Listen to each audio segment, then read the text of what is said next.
We've all been sold a lie about manifestation. We are told it's a magic wand for good things, a new house, a perfect partner, a pile of cash. But here's the raw truth. You didn't just manifest the promotion. You also manifested the anxiety that keeps you awake at 3 a.m. You manifested the relationship that drained your soul. You manifested the business deal that fell apart. We think manifestation is just chanting affirmations in the mirror. But the universe does not speak English. The universe speaks frequency. Manifesting is not about what you say you want. It's about what you are actually being. And what you're being is driven by a silent engine running beneath the surface of your life, your subconscious mind. Here's why so many people fail at this. The universe is a mirror reflecting your deepest beliefs back to you. But where do those beliefs live? They are wired directly into your nervous system. Your nervous system acts like a radio tower, broadcasting signals into what quantum physicists call the unified field and what ancient mystics call the universal mind. If your conscious mind is begging for success, but your nervous system is locked in survival mode from childhood trauma, screaming, "I am not safe," or "I am not enough," the universe only hears the fear. It responds to the strongest signal. You can make 1,000 vision boards, but if your body feels terror when you think about success, the universe will protect you by keeping that success far away. Therefore, you stay stuck. This is the exact reason why people burn out on spirituality. They try the 3-6-9 method. They write scripts until their hand cramps, and they try to force themselves to think positive. But you cannot outsmart your own shadow. The moment this became real for me was not in a book.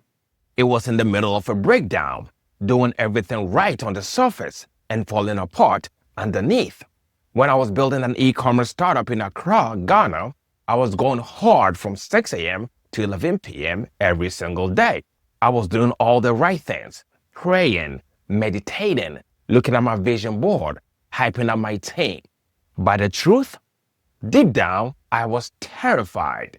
It was a cash-based economy.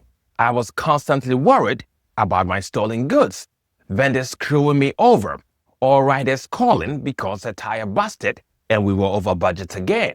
On the surface, I was smiling and chanting affirmations, but my undergirding emotion, the signal I was actually broadcasting to the universe, was pure fear.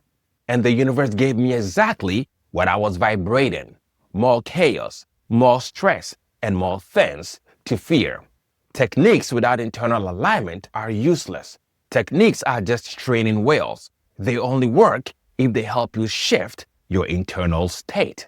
If you're doing them out of desperation, you are just manifesting more desperation. So, how do we break the cycle? How do we stop creating by accident and start creating with intention?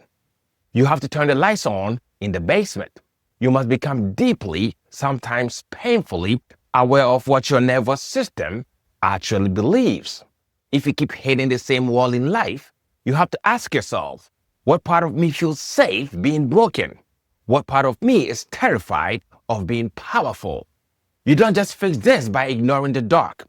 You fix it by sitting with it, through stillness, through breath, by watching your thoughts without judging them. Once you see the invisible chains, they lose their power. Then and only then can you tune your internal radio to the frequency of what you actually desire. You stop wanting peace and you start practicing peace. When you stop fighting the outside world and start mastering your inner world, the game changes. You wake up to the truth of who you are. You are not a victim of circumstance. You are a spark of the source, a creator. When you create from a place of pure love and awareness, rather than fear and lack, the universe has no choice but to rise up and meet you. If this message resonated with you today, share it with someone who is ready to hear the truth. Remember who you are. Create from love. and I'll see you in the next one.